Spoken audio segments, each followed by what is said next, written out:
नमस्कार दोस्तों, मैं विजय कुमार। आप देखना शुरू कर चुके हैं लक्ष्य अकादमी बैगन का यूट्यूब चैनल। दोस्तों, एक बार फिर से आप सभी का हमारे यूट्यूब चैनल में स्वागत है। दोस्तों, जैसा कि आपने बोर्ड पे देख लिया होगा या अब तक थंबनेल देखे ही होंगे। आज का हमारा टॉपिक है लोकतंत्र। दोस्तों, लोकतंत्र एक महत्वपूर्ण विषय है, हम विद्यार्थियों के लिए भी तथा समान नागरिक के लिए भी। अगर हम भारत में रह रहे हैं तो लोकतंत्र जानना हमारा एक परम कर्तव्य भी है, क्योंकि अगर हम लोकतंत्र जब तक नहीं जानेंगे तब तक देश में अपना सच्ची नागरिकता की सेवा नहीं कर पाएंगे। क्योंकि लोकतंत्र हमारे देश का एक महत्वपूर्ण ही विषय है। महत्वपूर्ण विषय के साथ साथ अगर हम यूं कहें कि हमारे जीवन को निर्धारित करने वाला विषय है, ये भी सही होगा, क्योंकि हमारे शासन व्यवस्था का मुख्य आधार ही लोकतंत्र है। जैसा आप सब जानते हैं कि भारत में लोकतंत्र के माध्यम से शासन व्यवस्था चलती है या सरकार का निर्माण होता है। इससे आज हम समझेंगे कि लोकतंत्र कैसे काम करता है, इसमें एक आम जनता की क्या भूमिका होती है। इसके हम लगभग सारे पहलू पर ध्यान देंगे और जो भी विद्यार्थी हैं, किसी भी परीक्षा की तैयारी कर रहे हैं, इसमें राजनीति से संबंधित विषय उसमें जुड़ा हुआ है, तो लोकतंत्र के लिए अति महत्वपूर्ण विषय हो जाता है। तो आप सब इसे ध्यान से देखें और देखने के बाद अगर कुछ कमी रह गई हो, सजेशन हो या ये शाबाशी दे रहा हो तो कमेंट बॉक्स में जरूर करें। आइए शुरू करते हैं लोकतंत्र। सबसे पहले हम बात करें सिंपल भाषा की, जैसा कि हमने बोर्ड पे पहले लिख दिया है ताकि हमें समझने में सरलता हो। और जिन मित्रों को इसका स्क्रीनशॉट लेना हो अभी ले लें, स्क्रीनशॉट ले लें, आगे हम इसके आगे कार्रवाई करेंगे या पढ़ते हैं। सबसे पहले दोस्तों हम बात करते हैं परिभाषा। एक हेरोडोटस नाम के यूनानी विचारक थे, जिन्होंने इतिहास के संबंध में बहुत महत्वपूर्ण अध्ययन किया है। हम इतिहास को पढ़ते हैं, यहाँ इनकी परिभाषा बहुत महत्वपूर्ण है, इसे लेते हैं। उनका कहना है लोकतंत्र उस शासन का नाम है इसमें राज्य की सर्वोच्च सत्ता संपूर्ण जनता में निवास करती है। दोस्तों, इस परिभाषा को समझने का प्रयास करें हेरोडोटस महोदय की। वो कह रहे हैं कि लोकतंत्र ऐसी शासन व्यवस्था है, शासन का नाम है जिसमें राज्य की सर्वोच्च सत्ता जनता में निवास करती है, अर्थात राज्य के जो सर्वोच्च पावर है वो जनता में होती है। यह बात भारत में लागू है। अब हम समझेंगे कि जनता में निवास कैसे करती है। दोस्तों, भारत का जो सर्वोच्च पदाधिकारी या शासनाध्यक्ष होता है इसे प्रधानमंत्री कहते हैं। वास्तविक कार्यपालिका का प्रधान होता है। दूसरा बात करें, कार्यपालिका का प्रधान राष्ट्रपति होता है, जिसे भी जनता ही चुनती है, लेकिन चुनने का माध्यम थोड़ा अलग है। दो पद हम लेते हैं, एक पद हुआ प्रधानमंत्री का, दूसरा पद हुआ राष्ट्रपति का। प्रधानमंत्री के चुनाव में जनता प्रत्यक्ष रूप से भागीदारी लेती है, अर्थात लोकसभा का चुनाव होता है, उसमें जनता अपना मत देती है और मत देके अपने क्षेत्र का, अपने निर्वाचन क्षेत्र का अपना प्रतिनिधि चुनती है, अर्थात सांसद चुनती है। जो सांसद लोग मिलकर प्रधानमंत्री का चुनाव करते हैं। इस प्रकार से जनता वास्तविक कार्यपालिका के प्रधान का या शासनाध्यक्ष का चुनाव करती है। दूसरी बात आया राष्ट्रपति का चुनाव। राष्ट्रपति चुनाव भी जनता ही करती है, परंतु यह अप्रत्यक्ष रूप से करती है। जैसे कि विधानसभा के और लोकसभा के सदस्यों का चुनाव जनता करती है और यही सदस्य राष्ट्रपति चुनाव करते हैं। अर्थात चुनाव क्या करते हैं, भारत का कोई भी नागरिक इस पद पर अपनी योग्यता का दावेदारी कर सकता है या इस पद पर पहुंच सकता है, एक समान नागरिक ही। उसके लिए भारत का नागरिक होना अति आवश्यक है या परम आवश्यक है। वो व्यक्ति इस पद पर पहुंच सकता है। इसी के आधार पर उन्होंने कह रहे हैं लोकतंत्र उस शासन का नाम है इसमें राज्य की सर्वोच्च सत्ता, संपूर्ण पावर, जो सबसे उच्च पद है, जनता में निवास करती है, अर्थात जनता के पास है। दूसरी बात दोस्तों, इसके आगे चलते हैं हम। दूसरी परिभाषा है, एक अमेरिकी राष्ट्रपति थे इब्राहिम लिंकन, उनकी परिभाषा है लोकतंत्र जनता का, जनता के लिए, जनता के द्वारा शासन है। इस परिभाषा को समझने का प्रयास करें तो लोकतंत्र में जनता ही चुनाव लड़ती है, जनता ही वोट देती है और जनता ही सरकार बना के जनता पे ही शासन करती है। इस प्रकार से इनकी परिभाषा है महोदय की, लिंगन महोदय की। लोकतंत्र जनता का, जनता के लिए, जनता द्वारा शासन है।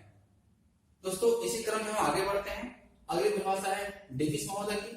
डेविस महोदय कहते हैं लोकतंत्र मुक्त वह सरकार है इसमें संपूर्ण राष्ट्र की शक्ति, संपूर्ण राष्ट्र की बहुसंख्यक जनता संप्रभु शक्ति के प्रयोग में भाग लेती है।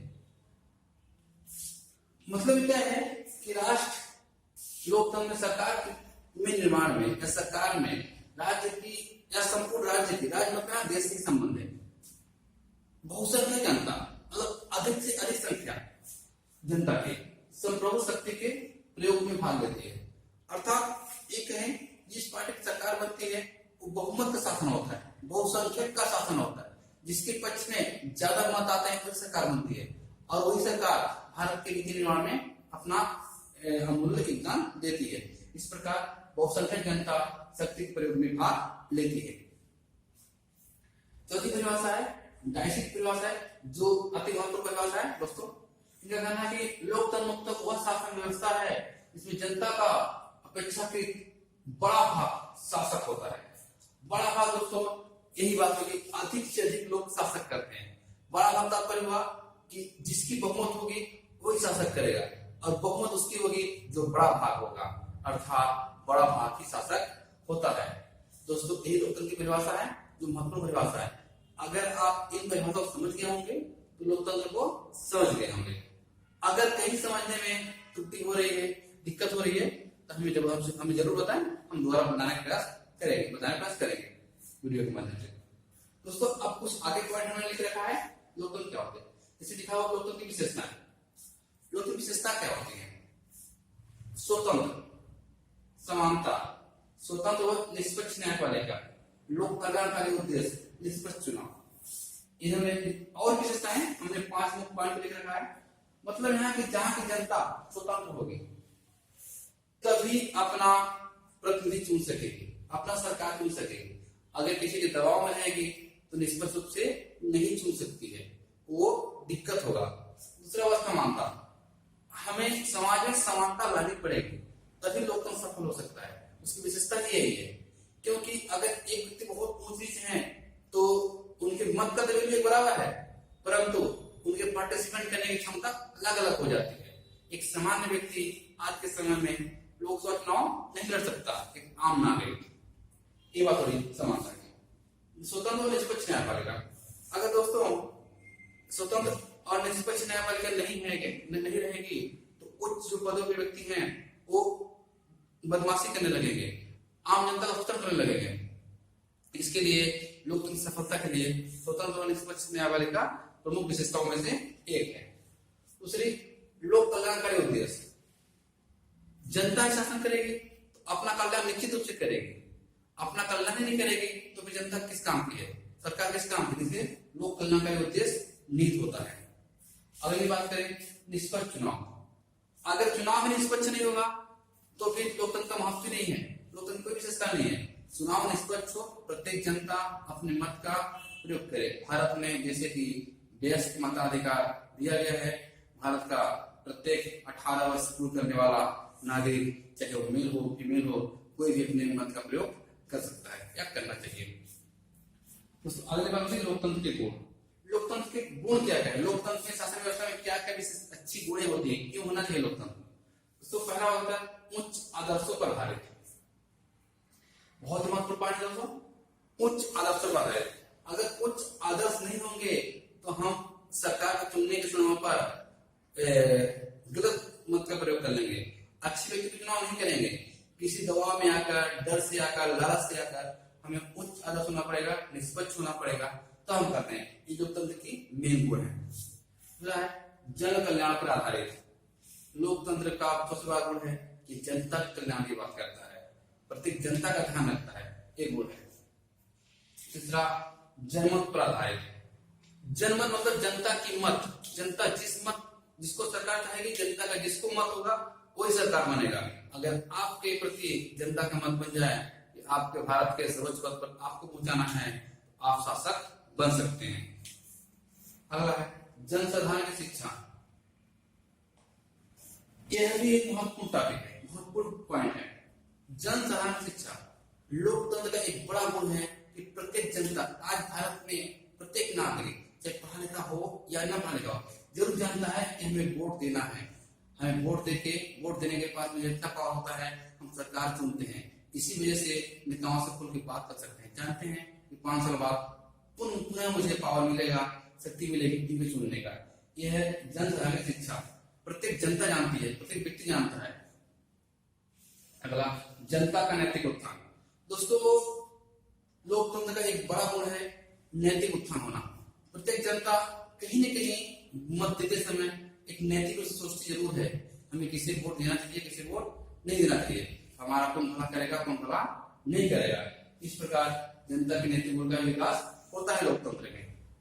अब आते हैं दोस्तों लोकतंत्र के दोष में। क्या क्या दोष है? पहला दोष है अयोग्यता का शासन। क्या शासन?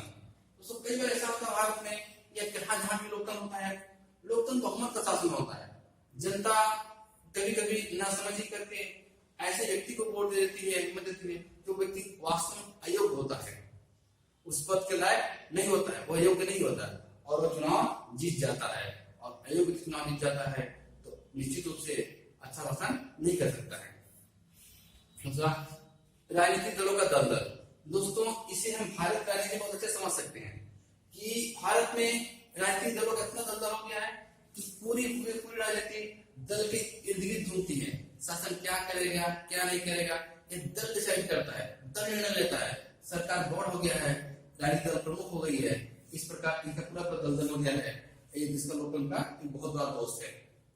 सिर्फ बहुमत की तानाशाही। दोस्तों, जिसे बहुमत मिल जाता है, सरकार बैठ जाता है, तो मनमर्जी करने लगता है, मुझे लग जाता है 5 साल के लिए हम ही संप्रभु हैं, हम ही शासक हैं, हम ही सब कुछ करेंगे और असीम शक्तियां हैं, इनका मनचाहा प्रयोग करेंगे। ऐसा होता भी है और बहुमत का शासन, ये दोष है। दोस्तों, चौथा दोष की बात करें, सारे धन और समय का अपव्यय। दोस्तों, समय हर 5 साल बाद जनता के बीच में नेताएं आते हैं, वोट मांगते हैं, चुनाव होता है और चुनाव में एक बड़ा सा धन का हिस्सा खर्चा होता है, जो कि समय और धन दोनों रहते हैं। धन व्यय हो गया और जिस वर्ष चुनावी वर्ष होता है उस वर्ष ठीक से काम नहीं पा रहा है। इसको हम ऐसा समझ सकते हैं कि 2024 में लोकसभा का चुनाव है तो मध्य प्रदेश की 10वीं 12वीं परीक्षा 1 महीने पहले कर दिया गया है। यही समय की बर्बादी। आगे बात करते हैं भ्रष्टाचार शासन। दोस्तों, कई बार शासन व्यवस्था में इस तरह से लोग बन जाते हैं, भ्रष्टाचार करते हैं, क्योंकि उन्हें अयोग्य व्यक्ति बन जाते हैं, उन्हें समझ आता नहीं है और सिर्फ उसकी कोई योग्यता नहीं होती है। इस भारत नागरिक हो, 18 साल ऊपर हो, चुनाव में हिस्सा लेता है। इस प्रकार भ्रष्टाचारी शासन व्यवस्था बन जाती है। 5वां है मतदाताओं की उदासीनता। दोस्तों, ये अति महत्वपूर्ण लाइन है जो पढ़े लिखे लोग हैं भारत में। भारत में ज्यादातर पढ़े लिखे लोग, समझदार लोग लोकतंत्र में या भारत के कुछ त्योहार में, बड़े चुनाव में अपना हिस्सा नहीं लेते हैं, मतदान ही नहीं करते हैं। मतदान नहीं करते हैं, इसका परिणाम होता है कि अयोग्य व्यक्ति चुन के संसद में चला जाता है। हम सबको जो भी पढ़े लिखे उच्च वर्ग के व्यक्ति हैं, उन्हें उदासीन नहीं, उन्हें सक्रिय रूप से लोकतंत्र में भागीदारी होना चाहिए, वोट देना चाहिए, चुनाव लड़ना चाहिए। ये भारत में एक बड़ी समस्या है कि शिक्षित वर्ग ज्यादातर उदासीन है लोकतंत्र के प्रति। दोस्तों, आखिरी पॉइंट है लोकतंत्र सफलता का आवश्यक शर्तें। लोकतंत्र कैसे सफल हो सकता है, तो सफलता के क्या होना चाहिए। दोस्तों, पहला बात है लोकतंत्र के प्रति आस्था। सबसे पहले हमें विश्वास करना पड़ेगा, आस्था रखनी पड़ेगी लोकतंत्र अच्छा शासन व्यवस्था है। जब तक ऐसा नहीं करेंगे तब तक संभव पाना नहीं है, बड़ा दिक्कत है। इसलिए पहले आस्था रखनी पड़ेगी लोकतंत्र अच्छा शासन व्यवस्था है। शिक्षित और जागरूक जनता। दोस्तों, शिक्षित के साथ जागरूक होना जरूरी है। जैसा मैंने यहाँ बताया कि ज्यादातर शिक्षित लोग मतदान नहीं करते, लोकतंत्र में पार्टिसिपेट नहीं करते, वोटिंग पार्टिसिपेट नहीं करते, अपनी हिस्सेदारी नहीं दर्ज करते। तो शिक्षित होना जरूरी है और जागरूक होना भी जरूरी है।